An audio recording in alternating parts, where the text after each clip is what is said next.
Hi my beautiful bookish friends, I'm Bowen and welcome to my March wrap up. In the month of March I read 13 books and I really leaned into like my mood readeriness in this month, which is not a word but we're going with it, which is why every single one of the books in this video is a romance book. But I honestly had the best time. I've managed to split this video into two separate categories, so I've got contemporary romance and essentially non-contemporary romance. So let's get in with the first book, which is In the Weeds by B.K. Borison. I gave this one a 4.75 and a 2 spice rating. Before we get into actually talking about this book, can we all agree that this cover looks like it's got a weird filter on it? Why is his arm that colour? Like, don't get me wrong, I think the cover's cute. I think the colouring is a bit weird though. He looks ill, just looks off to me. This book is set in the same world as Love Like Farms and it follows Evelyn and Beckett, who had basically like a one-night stand a few months back and now they run into each other again. So it's like a second chance romance, like missed opportunity situation. Evelyn is a social media influencer who has just not been happy and loving her work like she used to, so she's trying to get back to feeling happy again and loving what she does. So she goes back to the last place that she felt like she was doing good things with her social media account, and that was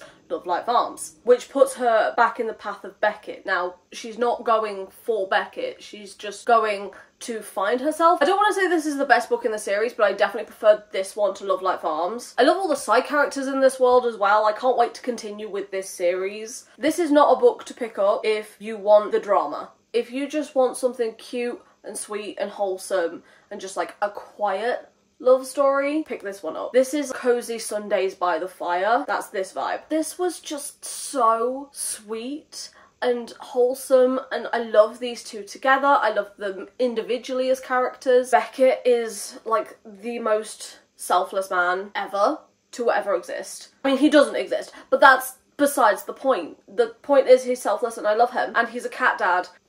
And there's something about a cat dad that is just really adorable to me and I love it so much, and it's probably because I have cats too. Big strong man holding a little tiny kitten just, melts me. I love it. I love it so much. I said what I said. Next we have Mile High by Liz Tomford. I gave this a 4.25 and a 3 spice rating. This book follows Xander's and Stevie is a flight attendant on Xander's private chartered aircraft for his hockey team. I really enjoyed this one. I really loved the slow, natural progression of their relationship. It was kind of slow burn, but I also don't know how slow a slow burn has to be considered slow burn. And this is a 600-page book, so infer from that what you will. I loved that Stevie was plus size in this and her struggles with her confidence. That was portrayed so well to me, because some days she's like strutting her stuff and absolutely owns her shit, and some days she hates everything about herself, and the fluctuation of that is so fucking real. It absolutely just got me. And Xander's started out on the wrong foot to me. Like, he was really cocky and like, all women want me, which is instant ick. He grows on you, he really does. He's so sweet. I loved him. Now, there were two things in this that kind of got on my nerves a little bit. One, it's so long.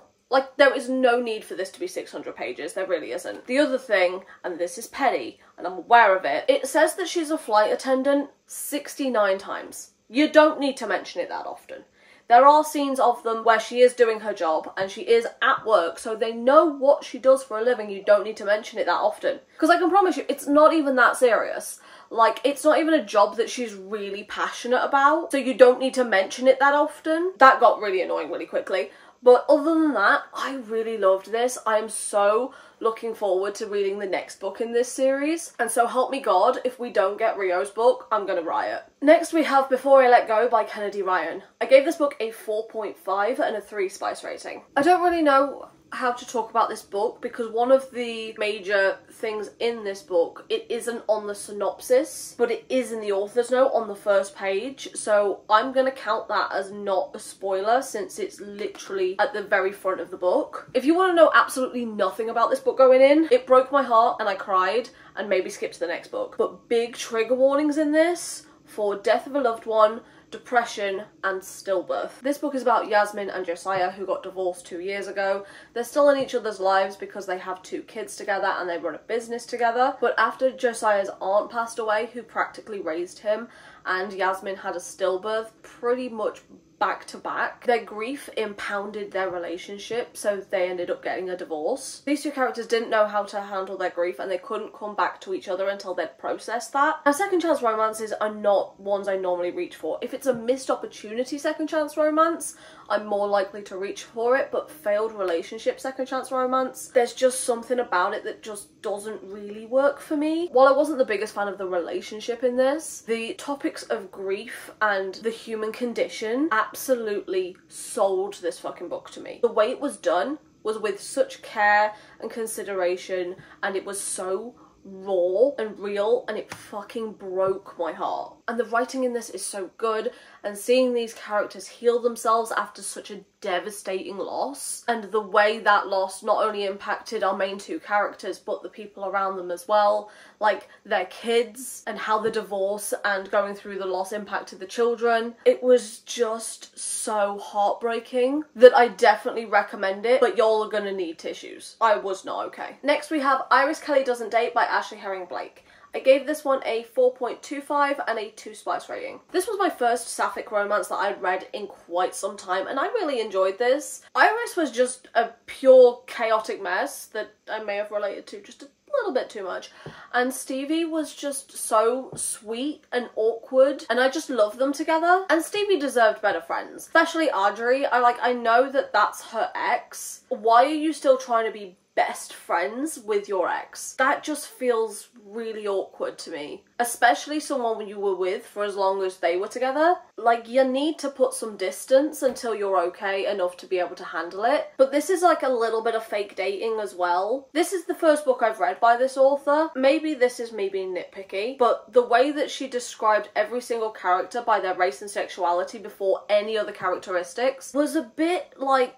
you're trying too hard to be woke. Like, it just feels kind of odd for that to be the first describing thing about someone. Not like their eyes or their hair or fuck it, even their boobs or their ass at this point. No, you've just gone straight for their race and their sexuality. Feels a bit weird. But I really enjoyed this book, I really enjoyed this couple, and I'm very much looking forward to picking up the other two books in this series as well. And the last of my contemporary romances is another sapphic fake dating story. Apparently I was onto a theme here, and that's Written in the Stars by Alexandra Ballafleur. I gave this 4 stars and a 2 spice rating. This is a very loose Pride and Prejudice Bridget Jones retelling, where the main characters are Elle Jones and Darcy Lowell. Elizabeth and Darcy and Jones from Bridget Jones. But I really did enjoy this. I thought this was a lot of fun. Darcy is very type A, a little bit uppity, but it's all part of her charm. But Elle is completely the opposite. She works as an astrologer for a popular Twitter account that she runs with her best friend called Oh My Stars, and dreams of just falling in love and finding her soulmate. So Elle is very, very head in the clouds type of person. I get the whole opposites attract thing, I really do, but you kind of need it so they fill in each other's blank spaces, as it were. And in this, they just felt too fundamentally different for it to actually work as like a long-term relationship. So I don't think they would have remained together kind of after the last page too long. But I really did enjoy the story and the storytelling in this. I'm very much looking forward to getting to the other ones in this series as well. And come to think of it, this was also like a really bad first impression turned fake dating. Is that all the sapphic stories that I have are? Just fake dating and bad first impressions? Now we're moving into the more magical and paranormal and sci-fi type romances, but we're going to start with This Spells Love by Kate Robb. I gave this one a 3.25 and a 1 spice rating. This book follows Gemma and Dax, and after a really bad breakup that Gemma goes through, she gets drunk with her aunt and her sister, and they end up performing this spell, and when she wakes up in the morning, she's never met her ex, or her best friend Dax. So she essentially wakes up in like an alternate timeline, alternate reality, and she's trying to find her way back to her original timeline and her original reality, basically. This is obviously a friends to lovers story, or a strangers to lovers story, I guess, since she doesn't know Dax in the timeline of the majority of the book. But the one thing about this that I really don't get, I understand why she didn't even entertain Dax as an idea as a romantic relationship in her original timeline, because she met Dax and her ex on the same day, and by the time she became friends with Dax, she was already with her ex, so in her mind she fully put him in friend category. That I understand. But in the new timeline, she never met her ex, therefore she never met Dax because she met them both on the same night. So why wouldn't you give it a go if you're already planning to go back to your original timeline anyway? I don't get why she was still holding out. It doesn't make any sense to me. I feel like that is the case for a lot of friends to lovers stories. Either they don't realise that they love them, or they never even entertained the idea. I mean, this book wasn't bad, but I definitely don't think it's going to be anyone's new favourite, and it was just fine. It was just middle of the road, deeply mediocre, but I'm probably never going to think about this ever again. Next we have The Naked Alien by Honey Phillips. I gave this one a 3.75 and a 2 spice rating. Now this book follows Tarax and Jane, who are both dropped naked into the middle of a jungle and just have to try and get out and survive. And if that sounds a little bit on the nose, it's because it is. Very Tarzan and Jane vibes. It was a bit insta-love, and the language barrier thing goes on for way too fucking long. And the language barrier in alien romances just really annoys me. Like, I understand why it's there. It makes sense, but it pisses me off and I hate it. But overall, I really did enjoy this. It was a lot of fun. There was the monkey cat, Mr. Tiddles, which was just really cute. Sometimes you just want to pick up an alien romance because your brain just needs to just not be doing all of the things. So this is the one I picked up, and I love it. Next we have All I Wanted Was Sushi, But I Got Abducted by Aliens Instead by Petra Polano. I gave this one a 4.5 and a 4 spice rating. Now, if the title doesn't pull you into this one, you're not gonna like it. But I love long, stupid-ass fucking titles because they are just the most fun books. This is so smutty, so fun, so ridiculous. I loved it. There was so much action and so much smut. It was just so impossible to be bored when reading this. It was so fast-paced. I loved almost everything about this. I love the story, I love the relationship, I love the characters, and I'm very much looking forward to reading the rest of the books in this series. I feel like if you liked That Time I Got Drunk and Saved a Demon, you'll like this. This is smuttier than that one, but it's a very similar vibe. I just love silly, ridiculous, fun reads. And this was exactly what I wanted. I love it. Next we have A Demon's Guide to Wooing a Witch by Sarah Hawley. I gave this one a 4-star and a 3 spice rating. Now, I really liked book 1 in this series, which is A Witch's Guide to Fake Dating a Demon, and I didn't like this one as much, but I did still really enjoy it. I was a bit apprehensive going into this one because I didn't really like these two side characters in book 1, but I do like the storytelling and I do like the writing in this. And honestly, I think these two characters fit really well together. Now, this book has the amnesia trope in it, which is not something I've ever read from before. And honestly, it feels a little bit like a cop-out of getting Astaroth to change from the demon that he was in book 1 to the demon that he is in this one without doing, like, the actual work. It just feels cheap. But I do like the way these characters fit together because they're both abrasive and aggressive. If you've read any books with amnesia in, let me know what they are down in the comments and how you felt about it, because I read this a couple of weeks ago. I still don't know how I feel about the amnesia trope. I don't know, it just kind of feels in the same vein as they woke up and it was all a dream, but I did really enjoy this story. Next we have Monster Pucker by Cleo Evans and Ashley Bennett. I gave this one a 4 spice rating and a 4-star. Now this is an MFM romance between a Yeti, a human, and a Krampus. I think I got that right. I'm not 100% sure of the order of the letters for each of the dynamics, but essentially the Yeti, Flurry, and the Krampus, Klaus, are already in a relationship and they're already mates. And then Holly, which is the human, is also going to be one of their mates, and it's their dynamic between all of them. This was just a really quick, short, smutty read, and it was a lot of fun. I love that both of the guys were kind of switches, and Holly was a little bit bratty, and I love their dynamic together so well. It's a really short, quick read, but it is a lot of fun. Again, this kind of thing is just like trash TV for me, and if this is trash, I am a raccoon, and I fucking ate this up. Next, we have The Fake Mate by Lana Ferguson. I gave this one a 3.75 and a 4 spice rating. I honestly thought this was going to be the easiest 5-star that I gave out all year. I've already read from this author and I've given her 5 stars before, so I know I love the writing. It's fake dating, which is one of my favourite tropes. It's a shifter, which is my comfort, guilty pleasure. Like, this had all of the things that could tick all of the boxes for me, and it just fell short. If it wasn't for the writing, this would get a considerably lower rating because there were so many things in this that just didn't work. One of the things I love most about fake dating is the tension between the two characters, and the tension breaks in this so fucking early that the fake dating is irrelevant. It's kind of like, you know, when it's a pregnancy trope,